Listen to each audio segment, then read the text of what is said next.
Whether you keep them in your home or love to see them in theirs, these are the creatures that bring us all together. Reptiles. We're going to be delving into the experiences of reptile lovers from around the block and around the world. This is the Reptile Talk Podcast.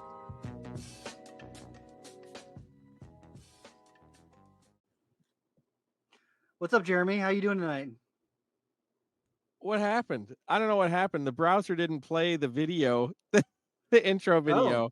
So It played it for me. It didn't play it for you. I was staring at a blank screen. So I don't know what. Oh. I don't know what just happened. I'm sitting here like, Well,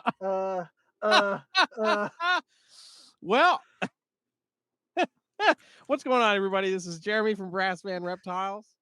And I'm Robin. I'm creeping it real. And if you just saw me staring blankly into nothing for a couple of moments, that was why. It was great. It was great. I'd love to redo this every other time. But yeah, that was an interesting way. Today has been an interesting day. So we're on par. We're on par with how the day is going to go. Oh, you muted yourself, Rob. Hey, there we go. It's been so I was coming back this morning from Mark's place, and in between the exit to get off to get to my place from 77 and the exit right before, there's like a 6-mile stretch of highway where there's no other exit in between, and maybe like half a mile past that exit right before mine, everybody slams on their brakes, and I'm like, oh, so it should have been a 40-minute drive. Took me 4 hours, literally 4 hours, and the day's just been ruined since. Ouch. Yeah, it's been an interesting day. So having my my video fail to play in the browser, we're on par for the day. Well, at least it's Friday, maybe. I guess so. I guess so. I'm just like, okay, that's cool. I had things to do today that just aren't going to get done because now 4 hours of the day are gone, but that's fine. It's wonderful. It's wonderful. I almost had that this morning, but I also know that I'm a ding dong, and so I prepare for such things. And so I was getting my stuff ready to go for work, and I had thought that I had an appointment at 9 a.m. out on the other side of Raleigh, and so I was gearing up, and then I look at my schedule, and that is next Friday, not this Friday. And so I had a whole bunch of other stuff, and I had to go to the office, and so I've got all my stuff in my hands, and then I walk out to go to my work truck, and I'm like, where are my keys? Oh crap, I closed the door and locked my keys inside. No. But I've prepared for such things, and I've hidden the key outside. And so I was like, if I did not know that I was a space cadet, then this could have been a really bad morning. That's fair. That's fair. Yeah. It worked out. It's Friday. What a wonderful day. On a more positive note, tonight's episode is brought to you by BlackBoxCages.com. If you're looking for a new rack or a reptile enclosure or a rack enclosure, check out BlackBoxCages.com. Lots of customization options. They pre-drill things for you if you are looking for that sort of thing. So setting up your lighting, setting up your heat panels, setting up your heating elements. If you want to put up individual lights inside, they can accommodate all of those things. So make sure that you check them out. Just I can't say enough good things. I produced a clutch of eggs out of my black box cages this year, scrub eggs this year. So heck yeah. Pretty hyped about that. And so, yeah, make sure you check them out, blackboxcages.com.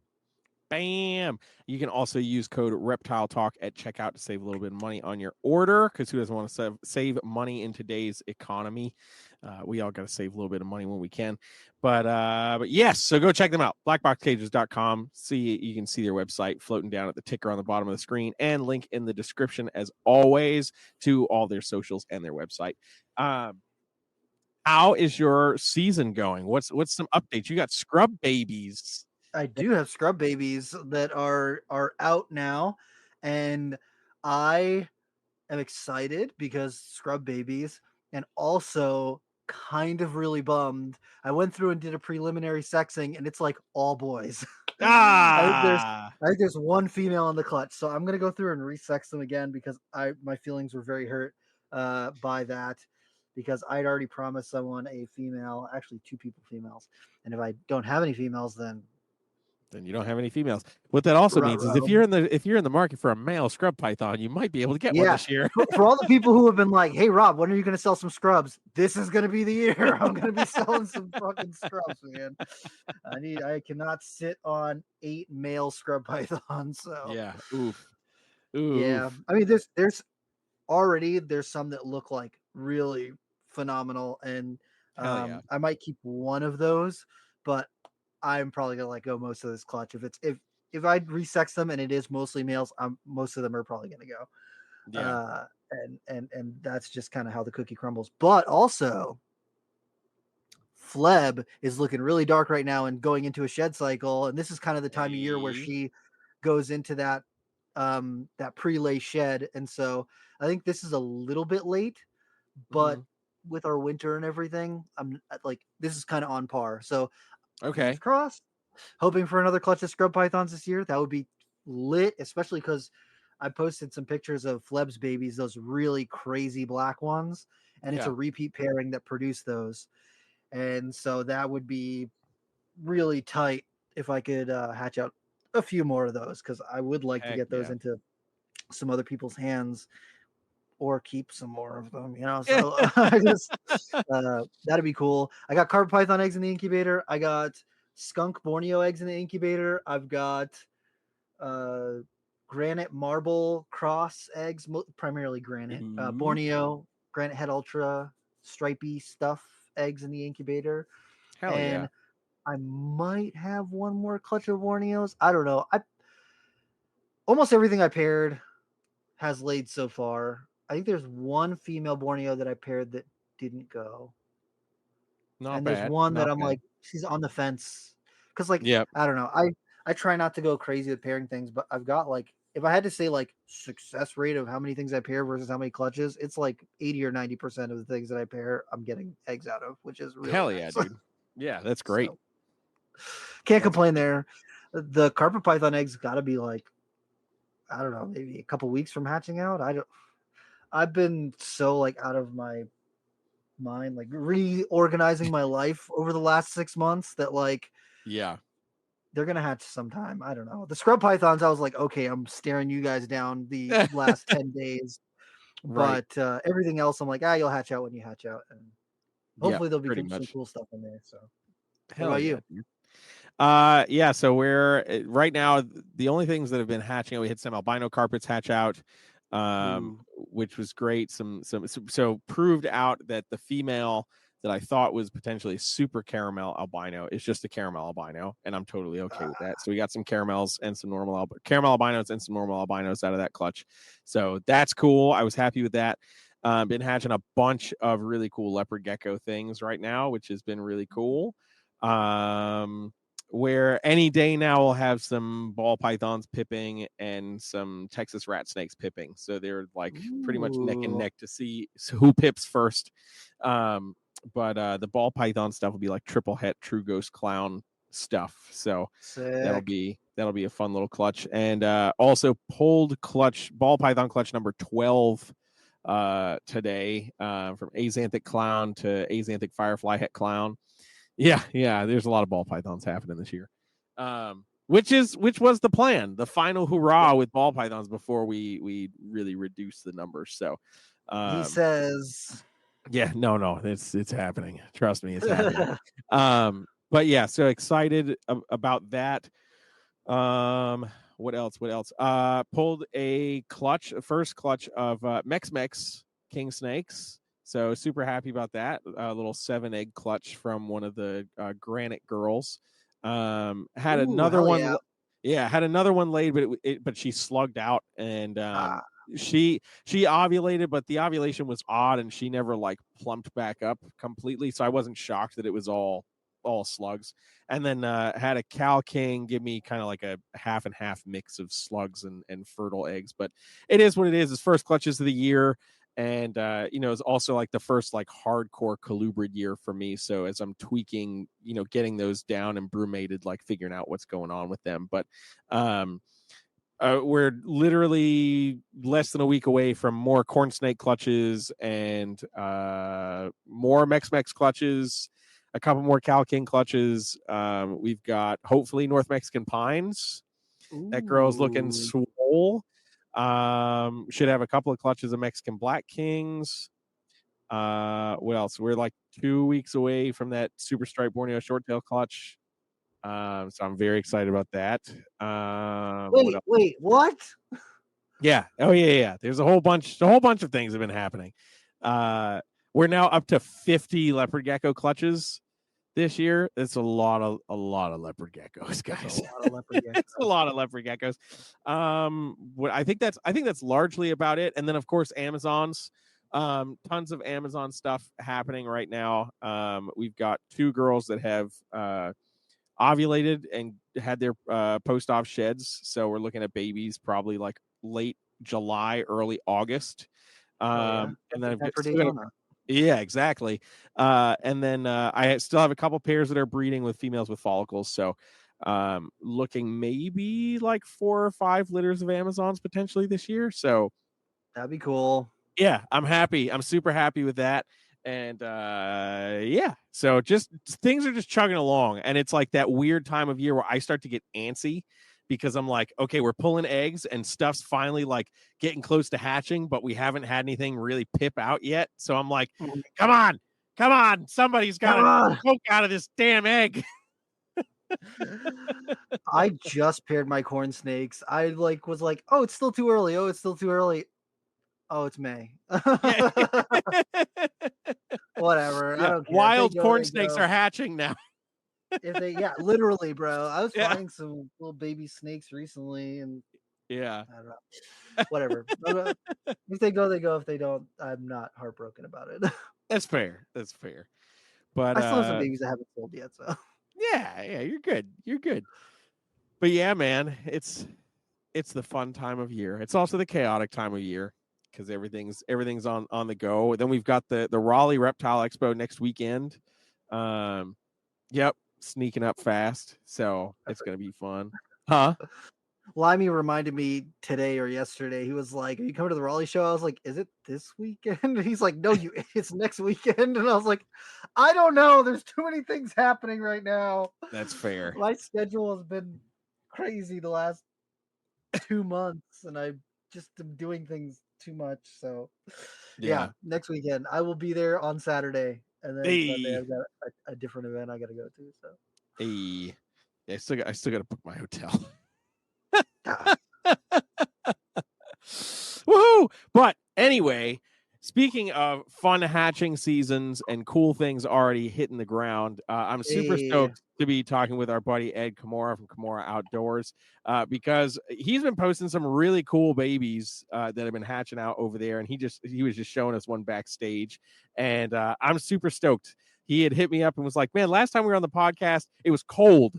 I couldn't show you anything. Nothing was happening. Like now things are happening. I want to be able to talk about some cool shit. I've got new species. Like let's do this again." And I was hell yeah, man, let's go. So let's get him in here. What is going on, man? How's it going, dude? What's happening, guys? Not much, man. How's things? How's the season been for you, man? It's been crazy. Things went earlier.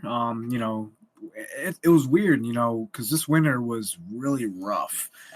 So it's kind of like it's almost like every year, man. You don't know what to anticipate, especially with terrapins. I brew meat mine, and the ones that are outside in the garage area, they deal with the temperature still. I do heat monitor and stuff like that, but for the most part, they're kind of succumb to the elements, not elements, but the acclimation. So hitting a negative 20 degree spurt for 2-3 days, that was rough. I thought I lost 2 of them, and to start probably the show off with a bang, just to give you guys an idea of how. When you think you know everything, you definitely don't. Every year is different. You learn something every year. You should.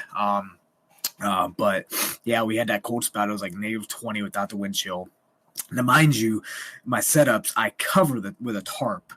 And then I heat the water. I usually let it get to about 50, not much more than 49, 48.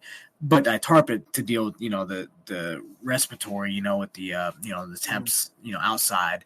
And I wasn't prepared for -20 degrees, and neither were they. So 2-3 days after that spout, I just checked on them, and I opened up the thing. And, well, for my females that decide to brumate in the sand, those were the ones that I opened it up, and there was a male and a female, and they were both stuck to the sand like a rock. When I say I had to take like a little chisel and actually like you, if I would have almost took a hammer to them, I would have thought they were going to shatter. Holy Damn. And I was like, oh man, I was really bummed. I grabbed both of them. I'm like, what? They're like just stones. I'm like, yeah. God, that was a good pair. And I was like, well, instincts go put them downstairs, put them in the cleaning trough, and I just put normal cold water and let them sit. Dude, within 24 hours. The male started like lifting, and it looked like something out of The Exorcist. The head started like, if you put like a little mini probably mic on their body, I guarantee you would hear cricking and cracking and stuff, because the head was coming up and there were all kinds of weird stuff. Like it was like, dude, like you are not alive right now, but you think you are. Yeah, dude. And then sure enough, within a couple of hours, he was out, and then it took another almost half a day for the female to start, and now they're totally fine. I said, damn, That's wild, dude. That is insane. When I say, when I like could have took a chisel, like that's that. I was like, I've heard, you hear about that stuff. The painted turtles and all the native species, they go to the ground, they're rock solid, frozen, but like terrapins, I've never heard of that, especially because they're on the coastal line. I was like, well, they deal with cold stuff, but I was like, so that was the first for me this year. That's wild. Damn. Yeah. Sheesh. But Dude, on the flip side of that, my Gulf Coast or Nate's down in Florida, they hit the ground running in February. I was having eggs. Wow. Sheesh. But I keep them inside because they can't deal with the outside acclimation. So that's to be expected, but that was a nice kind of like buffer. So I was having eggs by the time the other ones were waking up. Hell yeah, dude. It's always nice when you can kind of get a good little push into the season, especially when you've got to deal with -20 temperatures and everything's like, you've heard of brumation? We're taking it to the freaking extreme, bro. Like, I tell people all the time, I said, man, I can, living in Florida for like 10 years, like I can deal with, even like up here, like I can deal with snow. Like, okay, you get snowed in, then you're not going nowhere. But temperatures, it was so dang cold in my outbuilding, which I fortified like 3-4 times more than I could needed to for insulation. It was so cold that the cold was seeping through the baseboards even, and it was hard even to keep my outbuilding with my my snakes and monitors and stuff like that warm enough. So it got hairy there, man. yeah, that's crazy, dude. Yeah. Sheesh. I'm glad that we generally don't have to deal with that down here. Yeah, that makes two of us. Yeah, comes with territory, man. It's like you can't have it all, man. So, and why not? Yeah. Oh, we're gonna go back to the realistic. Yeah. Right. Got to get realistic. And you guys took the words out of my mouth, man. You were talking about you having all, you can't keep them all at the scrubs, and you can't keep them all at the leopards and all the ball pythons you're moving. Yeah. Like this past year, I couldn't keep them all with some of the holdbacks and turtles, and then. That's just kind of how it is. You got to get realistic, and then it's a lot of water. Yeah, dude. I every single time, whether I do programs or anything else, I envy the people that are like sealing up shop, then they're out. I'm like, I still got to dump water. I got to do this. I was like, man, I had to pick freaking turtles, man. I had to every single time I had to pick turtles. Yeah. So it's easy to get realistic when you have to deal with water, man. 100%. Yeah. Absolutely. But you know what? I feel like on the flip side of that, man, it's like not too many. Maybe I'm wrong, but I can't imagine too many people are afraid of turtles. So like that breaking people into that space of like, I want to talk to you about this awesome creature. Like they're already invested because they're like, They're it's a in, yeah. turtle, like. Oh yeah, it helps with with my the drop off shipping and and once they got over the fact that it wasn't like a diamondback of what they thought it was. Yeah, I was like, so I got real quick on changing that to the Latin name, so I was like, I ain't Yeah. Yeah, right. but it helps with the wife and stuff like that because turtles. I mean, there's no one that's not gung ho, and then the moment I'm like, hey, you want to check my anaconda? They're like, what? I'm glad it's out 100 yards out that way, and not I was like, come on, man. Right. It's just as cool as like, wait, hang on. Is that another turtle? What are we talking about? Like anaconda, I don't even have any buns. I don't know what's happening right now. Yeah, I've been that's even been a debate lately because I got my male, female, and they're she's been ready. My male's now up to size everything, and I'm like, I never wanted to, but I'm like, I wouldn't mind giving it a shot. But the thing about that is, you're dealing with an animal that not a lot of people should have, and that's why I never wanted to. I got the other one because it was supposed to be just an ambassador educational animal, and that'll get massive and cool. So and she's almost like 12 foot now. I think she's a heavyweight. Sheesh. Yeah, man. Yeah. Anacondas, like there's something about the mass of an anaconda that's like unlike anything else. I think just that sheer girth. The density. Insane. Yeah, The best way I can put it is when I tell people the density, I said, man, like I got berms that are just as big, if not thicker, but like pound for pound.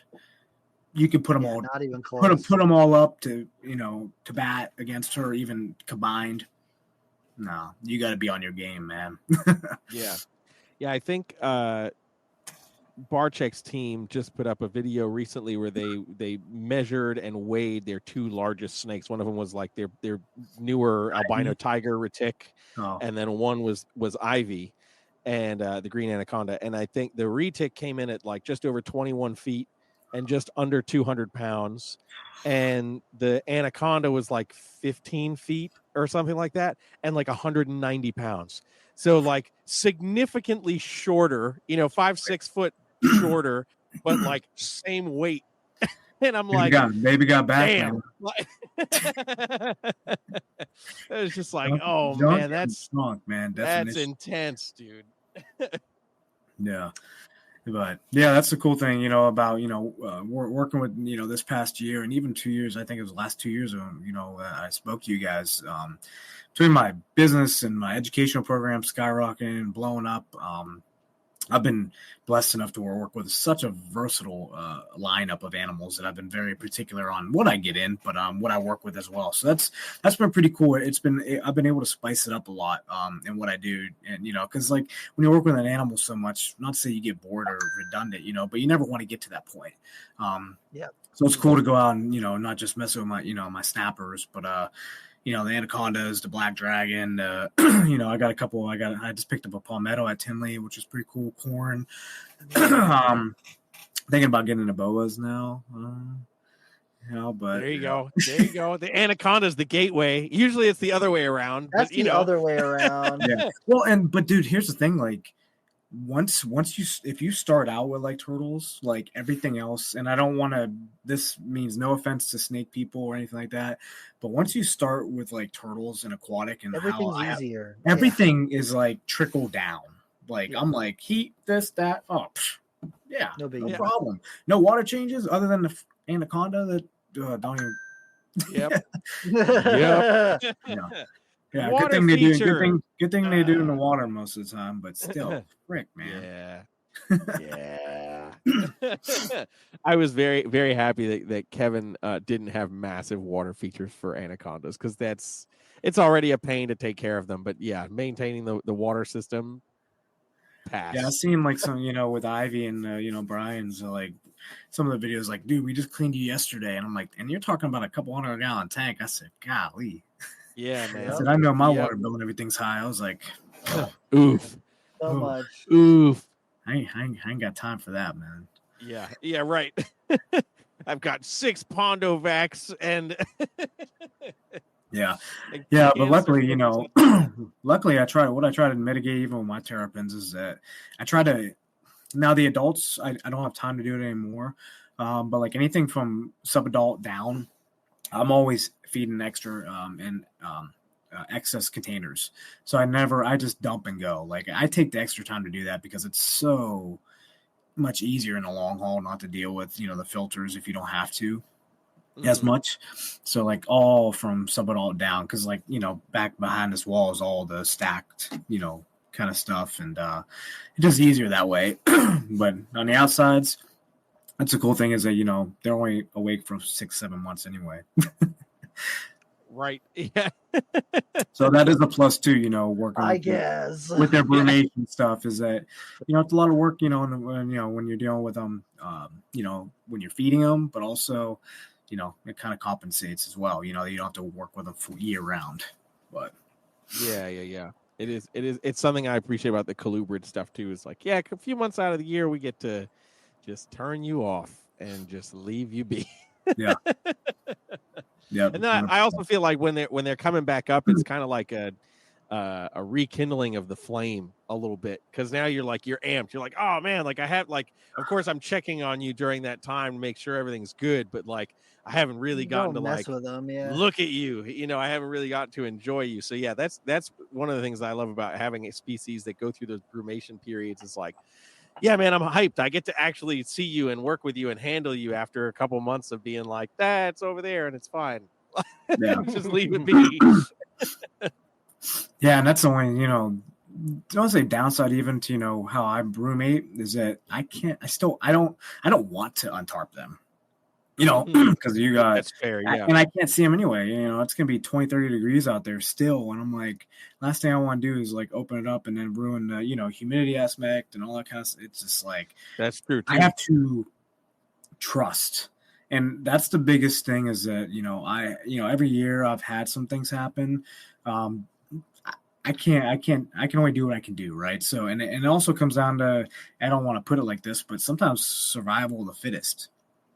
Yep. Like, and just trust the species and what I do, to monitor and, and acclimate it. But at the end of the day, it's like, I open it up and I'm like, okay, I can't check them all because I got these, the waterland tubs with the massive ramps and they're all up underneath there.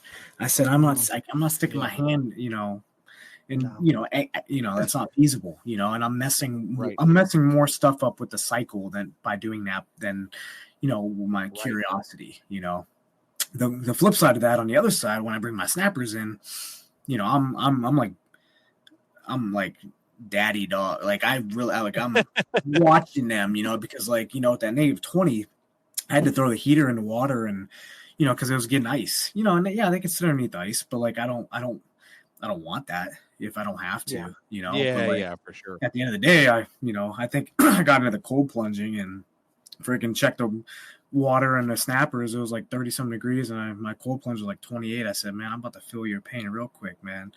You just cold plunge with the snappers, man. Well, that's what I'm saying. Like I said, man, I can do that with you right now. I mean, I know you guys are a popsicle icicle anyway. You ain't gonna move too much, so yeah. But that's been pretty cool, man. I've been working on aspirations to get a new outbuilding and stuff like that, and I'm kind of like at a point where I'm really like not say outgrown, but I've capped. So where the next step is I don't want to go outside of exterior retail and have the overhead if I don't have to. Yeah. Do I want to have an outbuilding and then do all this stuff and go gung ho? Yeah, of course. But that would also entail like I want to host things and have a research center. I have so much stuff to where it's like if I can just put it off another year, and to get to that point where we have some property, and I don't have to worry about the neighbors and all that kind of stuff, then that's the ultimate goal is to do that way, because there ain't no way, if you can do it, great, but like I can't have my animals off site, man. I'm too first thing, last thing, anywhere in between, man. Yeah. I feel that, man. I definitely feel that. And it's true. You get all the extra incurred costs and everything. And in a retail That space, you've overhead also adds got up.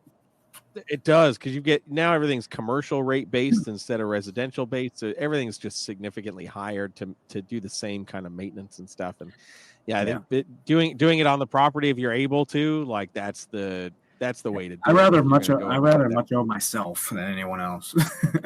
Yeah. Dude, the place where my work rent is in this like what do you call it, a industrial park, right?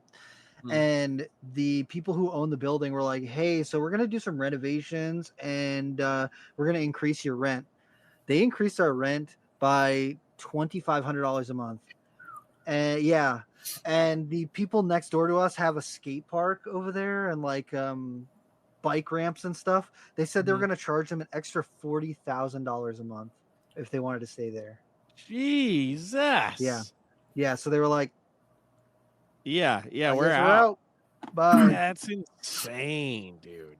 But like I think about things like that where like if you have set up and you're at this place, you're like, okay, I really like this spot. People in the community kind of know that we're here and blah blah blah blah blah. And then the people who own the building are like, actually, we're gonna be greedy. Let's fucking and then you're screwed. It's like where do you go? I think I see one or two people post just this year. That I think one was in Florida that a shop they spent 10 plus years, and then next thing you know, because he didn't own the property, he owned he was trying to own the building, but like and it was like they just cut him off and like you have like 30 days. I'm like, to move a pet store, insane, dude. Like that's Mr. Drew and his animals too up in Maine. He just had to do that. It was brutal, man.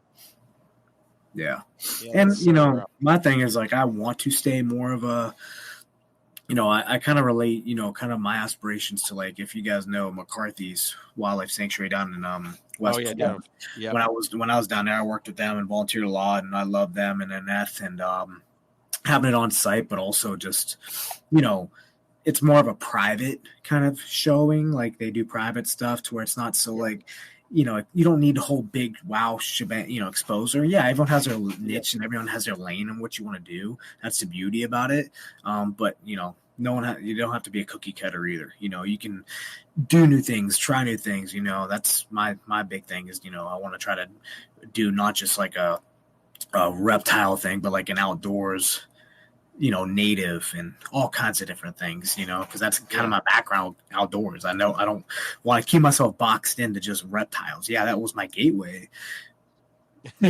but skulls, pelts, native animals, native species, to where, we need to, how can we get some people falling in love with certain creatures if most of them you're not going to see them around here, right? That you have to get first, like you guys, I know you're a big herper, Rob, like, so it's like, get them out there first, get them exposed to that kind of stuff, and then bridge that gap if the time comes, to more cool, I don't say more cool stuff, but more cool stuff.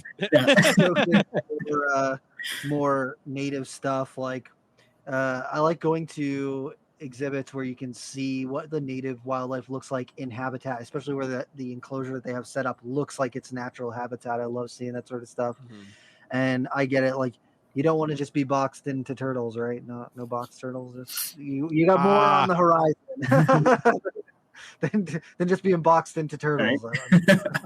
So many puns we can go, man. It's so true. I get that, and I think that one of the things that our society as a whole is missing is like, maybe not missing, but so many people are missing, is that connection back to nature. And we're just creatures on this planet. Like I say that in my videos all the time. Like, we are just another creature on this planet, and people forget that because we got bills. We got to go to work. We got to pay taxes. We got to go do jury duty. We got all this stuff that is removing us from the fact that we are on a planet right now. I find that every couple weeks I'll be outside at nighttime and I'll just look up and I'm like, oh shit, we are on a fucking we're on a rock zooming through some galaxy, through space right now. And yeah, we're so used to being inside with a roof over our head and ceilings and you know, you don't. How many people spend time just going outside at nighttime and just looking up at the sky? I know that there's a demographic of people who are also largely people who probably follow our stuff that is connected like that, but so many people are not connected in that way.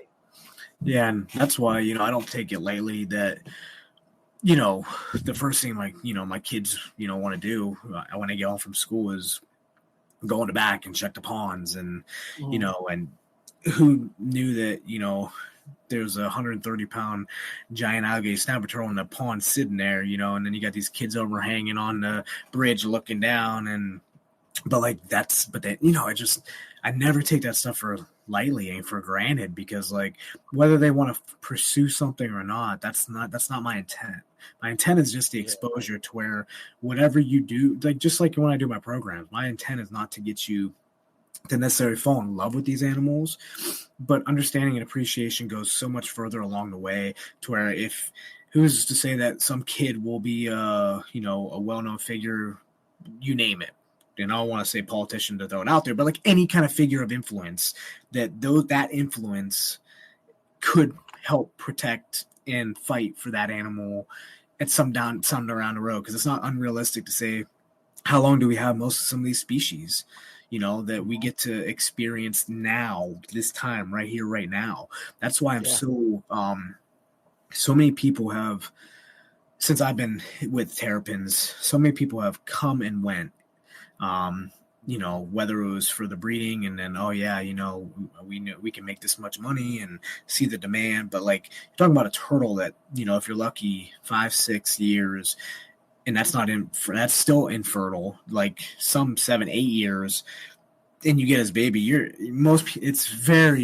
probably 3 or 4 of us still in it.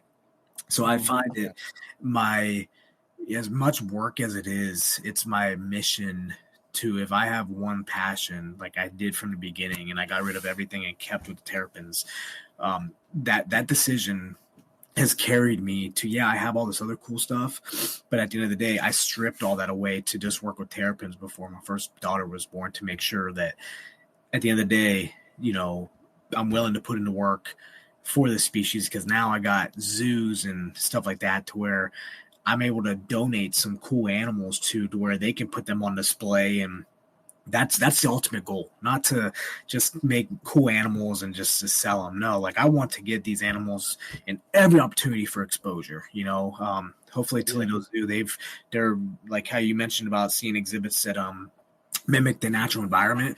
They've even this was like an old greenhouse when I worked there, and now they stripped it all down, and they went all native, to where you, instead of seeing enclosures and stuff, which by all means it is what it is, but instead of just seeing enclosures, you look to the side and it's a whole desert area to where the animals are just in there. And you just can hop over the thing and get a full experience, just walking, and they're just crawling around you and stuff like that. Things like that, cool. Where it's you see zoos gearing towards that a little bit more, because they're ultimately making an experience out of it. So it's a win-win for everybody, Exactly. So that's a cool thing about, the Terrapins now, is that the more people have dwindled away from the species, the more I have to put the foot on the gas, because who else is going to do it? There's no one really doing it, and that's why, I can probably push him a little bit more. But ultimately, might as well just bust him out right here, because he's been waiting, getting in cold water. But you can't tell me you can have, the Toledo Zoo was awesome, because they had a sea turtle and some cool stuff you might not normally see. But at the end of the day, if you don't have something like this, almost like a sheer spotless, look at that beautiful, ornate diamondback terrapin that is a native species down in Florida, that looks just like a mini alien, Yeah. Imagine seeing one of these on display. Yeah. And this is going back to little Ed, right? Little Eddie. At 5 years old, that's when I saw my first one of these. And actually, almost what this one will probably be almost grown up, because thankfully I had my dad had a buddy that was in the industry, and he had a pair of spotless Snow White, one of these, in a big giant tank when you first walked in. And now, fast forward, I don't want to age myself, 20 plus years, 30 years. Now I'm taking a stand with these guys. I don't take that lightly. You're like, look at that little dude. That's a little life that wouldn't be here, no offense, without my passion, my influence, my drive. And that's a life. Like, I'm not here to just make cool animals, but lives. That's why if you see on my social media, man, like from egg development, egg growth, things like that, like I'm so big on just creation to where you're getting experience. I'm getting the experience, but I'm sharing the experience with you to where it's like, if I have a research center, it's like, you might not want to be a keeper, but if you're into biology, like my wife's a biology teacher, then that might be your route, and just biology part of it. So there's so many different ways you can make a turn of it. So never box anyone in. Like next week, I'm going to be doing my yearly animal science vet kind of speech to, the local tech school. And now it's pretty cool because those years ago when I did my first started doing it, now I walked to my local vet and then the girl that a couple years ago was just sitting in the classroom is now taking care of my dog. I said, how awesome turnaround come around is that kind of stuff to where it wasn't for what I can get out of it, but now you see the reciprocating of the seeds coming back to where it's like she's helping so many people, but I was like, oh man, like I know I'm getting taken care of. I know it. Yeah. So Exactly. that was a really cool moment. You don't get many of those. So I when you do get them though, you got to hold those, kind of near and dear. Yes, exactly. Absolutely. Yeah, man. I think that's one of the like doing the educational stuff and getting the chance to do outreach and just talking with people about, regardless whether it's terrapins or even just showing somebody a corn snake or something like that, for the first time, like you never know what that seed is going to grow into, and just just like you're saying, they don't necessarily have to become the next massive social media voice for reptiles, but you never know. They might become a vet. They might become a field researcher. They might become another keeper, and work with another species that is forgotten or just not really seen very often. So you never know what that's going to grow into. And yeah, I definitely think that's a really special moment when you can have those things kind of pop up and be like, oh shit, yeah, this is actually really cool.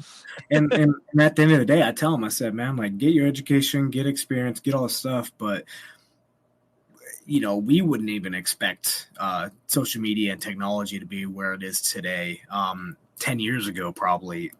And right. So it's like, it's not too cliche at the end of the day, that you can pave your own way. And who knows true. what that'll look like by the time they're graduating or whatever, So yeah, exactly. Yes, the rate technology is going. Yeah, it could be wild. Yeah. Keep the animal near and dear and close to your heart, man. I tell you what, never lose that face-to-face aspect too. That I think that's what's most critical and key is that you can do all this kind of stuff, but at the end of the day, if you ever negate that face-to-face neglect and time, that's what's going to keep you stable, and humble for the long haul, in my opinion. And that's why I don't take a whole lot of stuff in. I don't need a whole lot of stuff to wow you or my programs or even in general. The moment I start taking away from family or, animal time, it has no part, Yeah. Because the terrapins are enough work, man. I tell you what, especially because it's you got a bunch of baby turtles and then you got all these other tubs of water, to deal with. And I'm like, so yeah, go ahead. No, I was gonna say, so you've got all the terrapins, you've got the snappers, you've got the anaconda, you've got some corn snakes. So what are some of the other species that you've been bringing in? I got boas, I picked up a pair of Honduran milk snakes because they were already adults, and they had some cool genes. And one was already used for programs, so I wasn't in it for breeding with them, but I was like, oh well, I got both of them. Down the road, if I want to, get froggy, then hey man, I know it's a possibility. That's kind of like what I look for, is more like them serving a bigger purpose. Whether they're for my educational programs, but if I want to breed them, just, things like that, to where I have options. But at the end of the day, they're still going to serve a purpose no matter how you slice and dice it.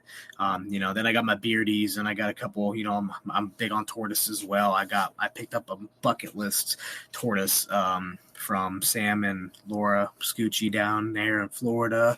I got myself a Aldabra.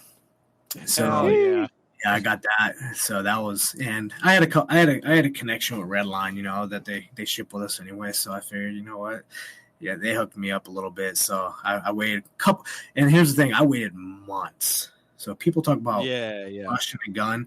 I waited months, and it was still like, oh, man, like if it was anyone else, I would like wait until spring. But they knew what they were doing in shipping. but also it was a almost 8.5-inch Aldabra. So it wasn't like a baby. Oh wow. So it was 8.5 inches already primed. And this thing I had for only a couple months, it's already almost 9 inches. So it's already grown almost 3/4 of an inch already since I've had it. Hell yeah, dude. So that was, and those are things that, I'm like, man, like bucket list, when I get something like that, man, like I really hold it near and dear, because I'm like, man, like that's something I worked for, and that was an investment. Investment animals, you guys could probably vouch. Those ones always have a little bit of a edge on some of the other ones, just because I think that's what's the quick satisfaction nowadays that people need and want and think they they deserve. It's like, bro, like save up, and and just things like that, and it goes a long way, because you're gonna appreciate that animal so much more, in my opinion. Yeah. Absolutely. And something like an Aldabra too, man. Like there's something about giant tortoises. Yeah. There's definitely something about giant tortoises, like you feel some kind of extra connection to as it is, but also knowing like, that animal's going to be around. Like that is getting passed down to the kids, well, and I have, and I think, it helps with perspective of knowing, having a different connection with them, because not just for the potential, but like when I worked at the Toledo Zoo, they had one that was, they had documented like black and white pictures. It was like 116 years old, almost 600 pounds, massive. So I got to like work hands-on with them a little bit, and just, I don't know, it was just like one of those things where it's like when you get to see them and their big potential and realize that kind of thing. And now on the flip side, having that, every time I bring it out for a program or whatever, they're like, man, like this is going to be the last time, because these things can grow 5+ inches a year. Like this is going to be the last time this thing's ever going to be like handheld, until like, you're not going to be able to move. You're not being, like, there was a funny story when I had to work at Toledo Zoo that they had just giant post holes, with post holes that for the enclosure, the outside enclosure of him, and freaking this round, man, and he could still push them. And Jesus, and got out one night, and security seen a giant shadow walk around the zoo, and it was the tortoise, bro. Oh like, man, he didn't know whether to be freaked out because he was an intruder, or like, what the hell do I do with this thing, man? Like, you ain't gonna move a 600-pound rock. Jeez. But what do you even do at that point? You're like, well, let's try and corral it, I guess. Coax it. Too bad I didn't got mail, so we were out of the game on that one. So yeah, it's like, okay, how do you corral something like that? You're just like, okay, go that way. Oh no, okay, all right, how do we turn that? We're not turning that around. Okay. A car jack, one of those ones that you like pump, and then stand up underneath there, and then pump him up so his legs don't touch the ground. Right. It's crazy. Their personality is so awesome. Like, Terrapin's personality is awesome as well. But on the flip side, like, I deal with turtles and aquatics so much where there's only so much you can do with them. like they come up from head scratches and stuff like that when I'm feeding or whatever. But like it's not like I'm like picking it up and just kind of playing with it, you know what I'm saying? Like Right. I do some health checks, but that's a quick, up and over, turn around. All right, do your own thing, So it's nice to spice it up, a little bit with those, And now I've introduced with these ornates, I was out of ornates for probably a good 5-6 years. And I never wanted to go back to them because of what it entailed keeping them inside. And now that I have inside capabilities, guess what? They came right back up to the Hell yeah. yeah. So like now I'm working with four out of the 7 subspecies right now. And I've worked with all but one of them. But like actually now like being successful working with them 4 out of 7, which is awesome because those are gene lines that, I would hope that someone sees a difference, like not only in, terrapins, but like in what I work with, because like you're talking about 14 years of work and investment where it's like, if you see one of mine compared to like one that you see, oh, well, so-and-so's selling it for this much. I'm like, but like so-and-so, look at the difference. You can spot an animal. Gene line quality of, dialing in to where it's like, bro, like you can't, you pay what you pay, but like at the end of the day, you're paying for an animal that's been dialed in so much so to where only you want to get the best of the characteristics and quality, Yeah. Because a lot of them are that's also the biggest problem of, I don't know if it was happening when I talked to you guys last with, working with US Arc in Florida, Daniel Parker down there, with the legislation, and it was terrible. And these people still have duct tape turtle pictures, and that's what they're thinking that we do still, and that's a problem. Yep. I mean, we still see these pictures. I mean, with that whole situation out in Florida, but even in some of the other situations where people just like that's what they think of the private sector, and it's like no, like that's genuine bad animal trafficking. That is not the captive reptile industry. And that's why I even like they're quick little segments, but like I've gotten really inclined to now really make sure that, not just because it's cool for content, but like emphasize when I do unboxing videos, because I've amassed a pretty good following on my Facebook social media, but like most of those are like friends and people that I know locally, and just vicariously that they're like, they'll ask legitimate questions because at least they'll be like, I know you're a responsible guy, but like, can it breathe? And just simple, basic questions where I don't knock them for asking, but I'm glad they asked so I can educate them on, hey, look, there is proper procedures and protocols on shipping these animals, and it's not detrimental, as long as it's done right, So that's why I take it very to heart, working with Redline, and with the packages that are getting shipped out, temperature and things like that, to where all that stuff can go to the wayside really, really quickly, if you're not doing your part also, for the animal's sake and for your customers, whole rounded, and for the industry for that matter, Yeah, absolutely. Just looking over at the comments really quick. Sean, the duct tape turtle thing that we're talking about is FWC, when they were like basically just trying to showcase that the private sector is bad, that private keeping is bad. They're using documented photos of wildlife traffickers that are trying to smuggle animals illegally, but a lot of them their legs are duct taped in to the shell, so they obviously can't run around and do all that stuff. And they use those really horrific images of people just being really brutal to these animals to try to portray the captive industry as the same thing. And what is equally, if not more frustrating to that point, is the people that utilize those images more often than not are doing these large and lengthy presentations for commissioners and subcommittees. And then on the flip side, when like US Art gets to go rebut that presentation, we get 3 minutes. And it might have just been like a 90-minute presentation that was just given by whoever researcher or whatever, whoever's supposed to be talking about the topic. So that's the duct tape turtle story, where that kind of comes. It's brutal because again, it's wildlife trafficking, so it is something that's genuinely very bad, but has very little to do with the captive industry. Like their whole point is like, this is how they're coming into the country, and that's how people are getting them here. And it's like, no, that's not it at all. Like, no, there's a reason why those people are in federal prison and we still get to play with our turtles in our backyard. Well, and there's a reason why they're doing it like they are, to get away with it. When you, instead of having a box that says live animal, what are you trying to get away with?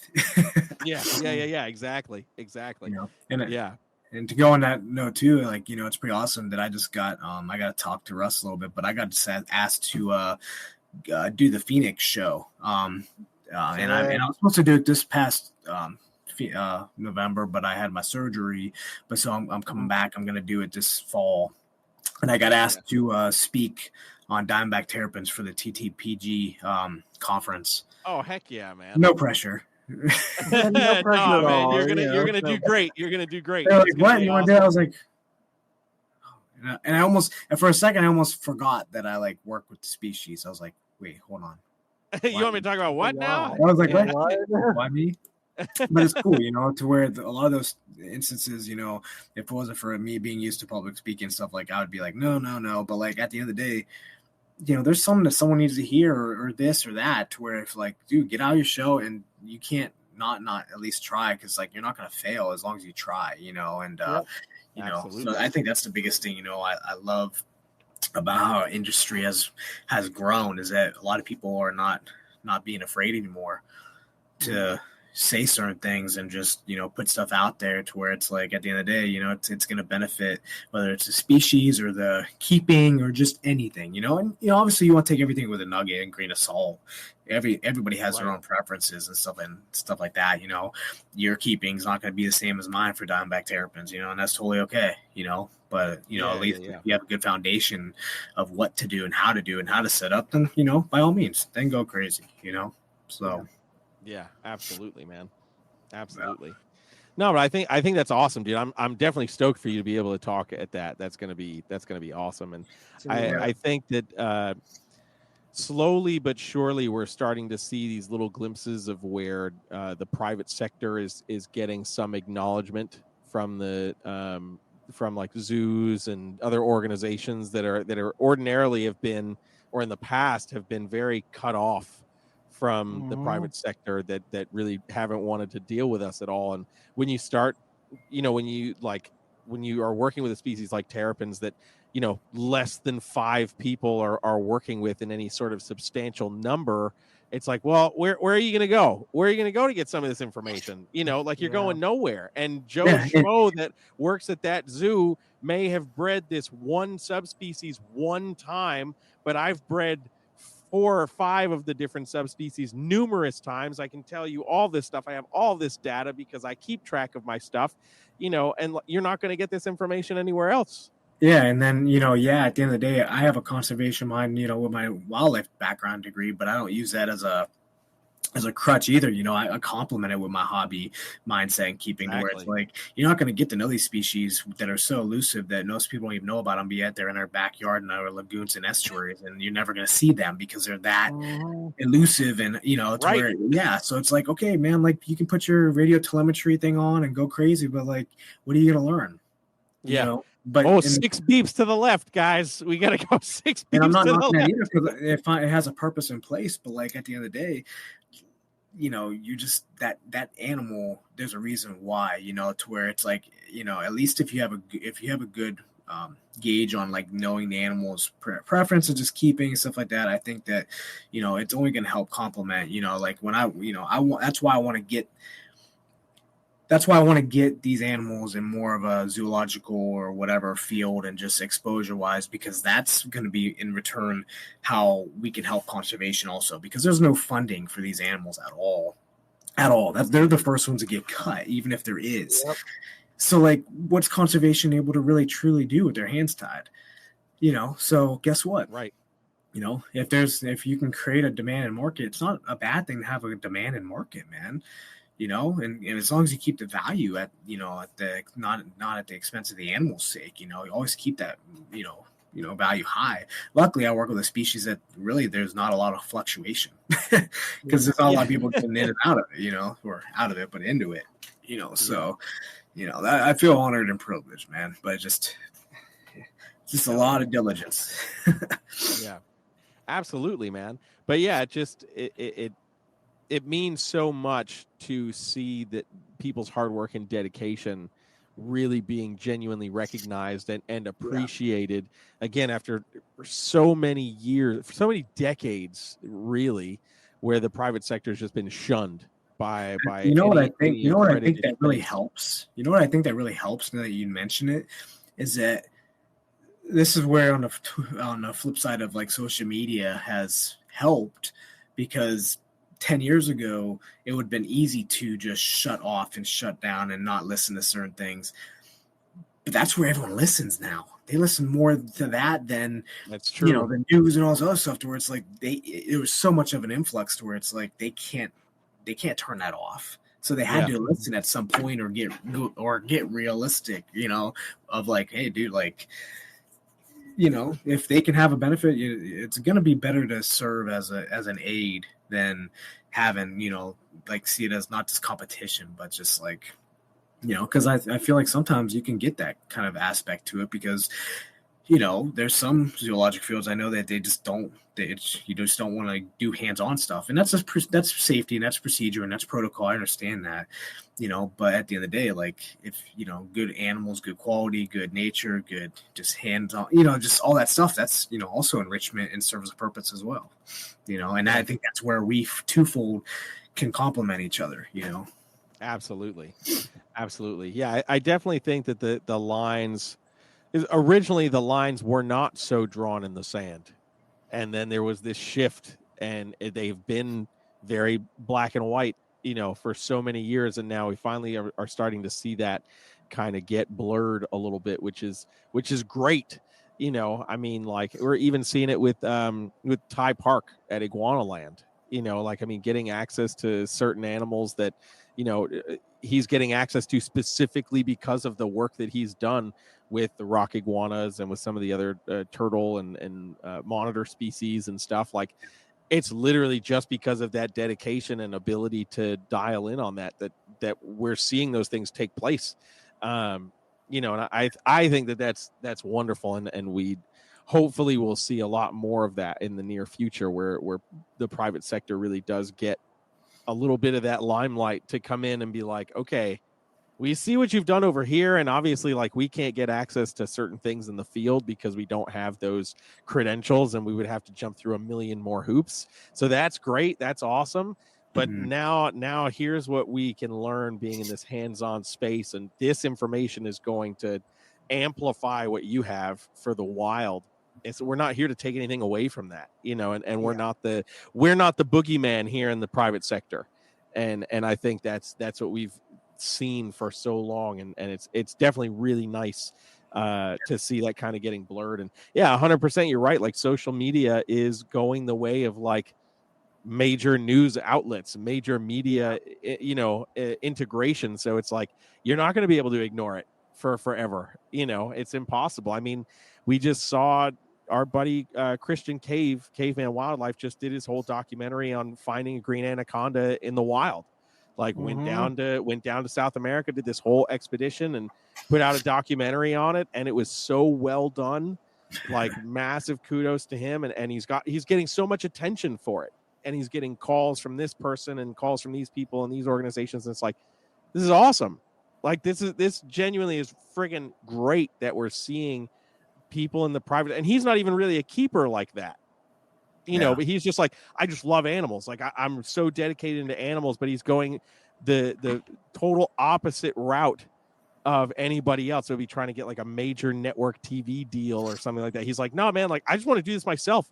I'm going to get the money together. I'm going to grab one of my friends that loves this stuff too. And we're going to go out and we're going to film it, and I'm like, this is freaking awesome. And you know what I feel from that is I feel like genuine connection to get to know the animal, right? Instead of like, hey, look, let's go down there. Let's, hopefully find one, see this, or just, it's kind of like dull is the best word that comes to mind. Yeah. It's very produced. if I'm gung ho about terrapins, like, bro, and I keep them or whatever, and I'm like, if you send me out to go try to find them somewhere, like, bro, like I'm amped up. Let's go to find this. And but Hell yeah, compliment man. on where they are at, and it just changes things to where it's like even I'm sure, I didn't watch, the documentary, but I'm sure he's genuinely like excited instead of like a Yeah. phony kind of way of like, oh my gosh, found this or this. He's genuinely, and that's authentic, and that's something that you can't, fake it till you make it, and that's stuff that's 100%. gonna hopefully carry over, to other people getting excited about, whatever other species, and hey, you get out, do this, or hey, you get do that, you get me amped up all the time, Rob, because like I'm not able to get out and do a lot of stuff because kids and stuff like that. But when I see that stuff, I'm like, man, like he's so excited about even the salamander or this or that, like, bro, like, and I used to do that back in college and all this stuff too. So I'm like, man, like, now I posted a story the other day when me and him, I took my little boy to the creek, man, and do a spot that me and my dad used to always go to, and I'm like, man, like I never thought I was, let alone being a husband, let alone being a father, let alone having a son, like doing the same exact thing that I got to do. And I just had to take it in. And I'm like, I don't care if it's just a crawdad crayfish or just a minnow. And then we found that queen snake, and I'm like, what? Like, and just different things that just lined up. And I'm like, and I would never even looked at that or had the eye for that, right? To like be like, bro, right there in the nest, like I just see, like I wouldn't have looked at that. Not saying in the past, but like now my mindset goes to that kind of stuff to where I know what to look for. I'm like, and I got the experience with my son, and he got the whole, man, dude, it was a full circle coming moment of like, man, like even if I don't get the opportunity a whole lot, when I do, that much more special, man.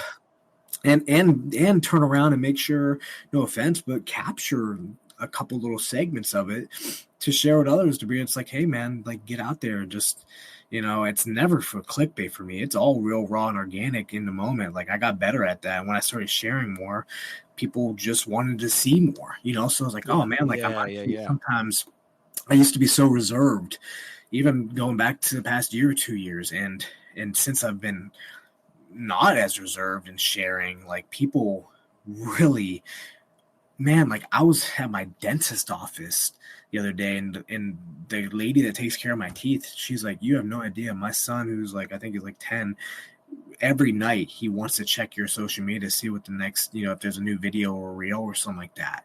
That's awesome. If then I was like, and it happened, and it's happening more consistently, just around these people, and I'm like, now I feel like, and I don't say an obligation in a bad way, but I was like, more of a fire of like, man, like, oh my gosh, like if put it the way I like to see it is that someone's going to do it. And if someone's going to do it, hopefully it can be the right motive and good-hearted person. And I was like, you know what? If someone's going to do it and see it, then I'm going to do it, and and I think that goes a long way, of like just stepping up. Absolutely. If you have something to share of good, like you heard, just you guys we each have our own lane and niche, so I'm like, man, like it's so awesome because people going back to social media, man, they want real, raw, and authentic, not phony.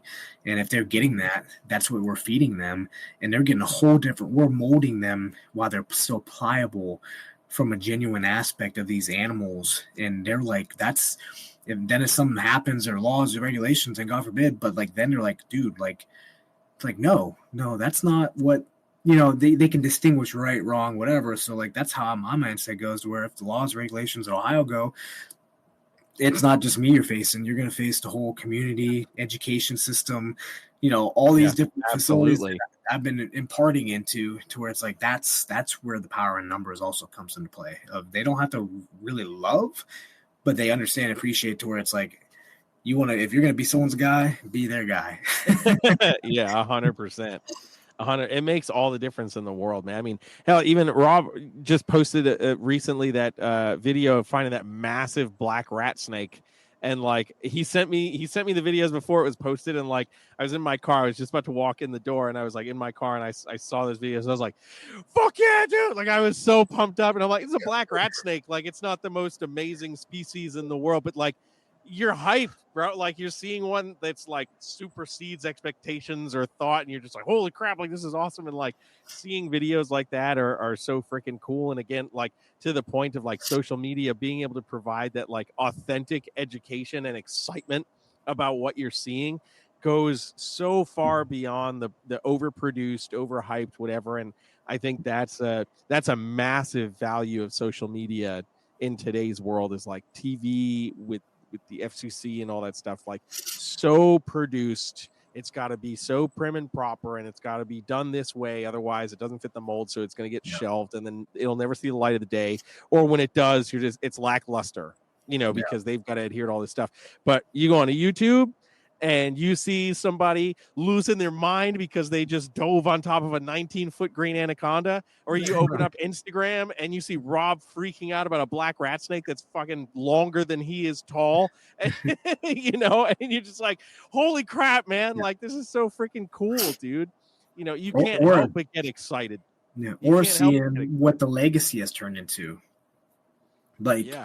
Absolutely. Just one person who had that passion, desire, and I've been, I was blessed enough to, donate the terrapin to him, who has, I still haven't went there yet. I went before it was opened, and, because I know the person that's working with Aquascape there, but I'm like, man, like never box yourself in. Sky's the limit, especially when you're sharing it for, and everything will come around when it's supposed to and how it's supposed to. And that's the beauty about it is that never rush authenticity, because that's what's going to make you special and what's going to change the way people see and how they see it, because it's going to be different, Never sacrifice authenticity, man.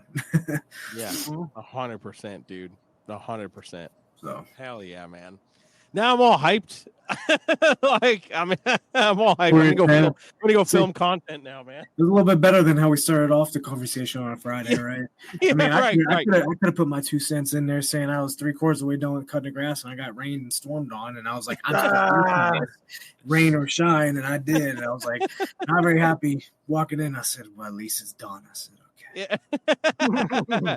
Exactly. Hell yeah, man.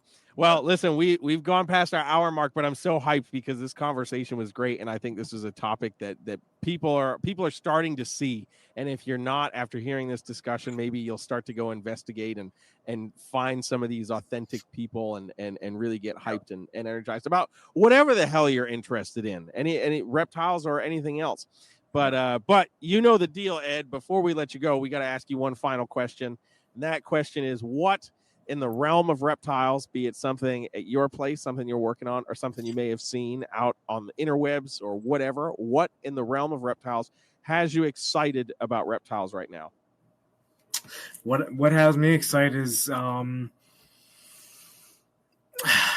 I don't know. I'm going to have to say just kind of like what we talked about, man. Like just we're seeing a lot more real raw stuff and more fine-tuned, I guess you could say, instead of like you see a lot of stuff out there, but now you're starting to see things a little bit more fine-tuned and dialed into where it's like you're actually going to be getting good solid stuff and nuggets from it rather than just clickbait. I think we're shifting out of the clickbait, quote unquote, maybe, and still semi, but at least we're getting like real raw like education and nuggets to where we can learn and appreciate, at any level these animals. Like that's what one thing is, like when I do my content, it might be a 30-second or no more than a minute, but like hopefully you're going to get one nugget out of it that's real and raw and true and organic, from the situation, because it was organic, from when my female's triple clutching, I'm going to post a little reel, but it's like you're going to get it's real raw, not just for clickbait, but it's like, that's amazing. Like, did you know this animal can lay 3 clutches in a matter of a month and a half? Like, just, things like that, man. I think I'm getting more excited about, as much as time as sometimes we can spend on social media, it's good to at least know that we're getting something in return sometimes and more so, and the investment we put in, hopefully I would like to see, but that's stuff we got to strive for on our own, man. We can't let everyone else do it. Hell yeah, dude. Hell yeah.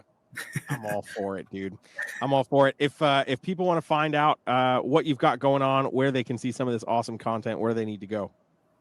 Just go to Komara Outdoors on everything. I'm on TikTok, I put stuff on there, Instagram, Facebook, all that kind of stuff. And honestly, I'm a personal kind of guy, so people know where to find me. Just type in my name, Ed Komara Jr. on Facebook.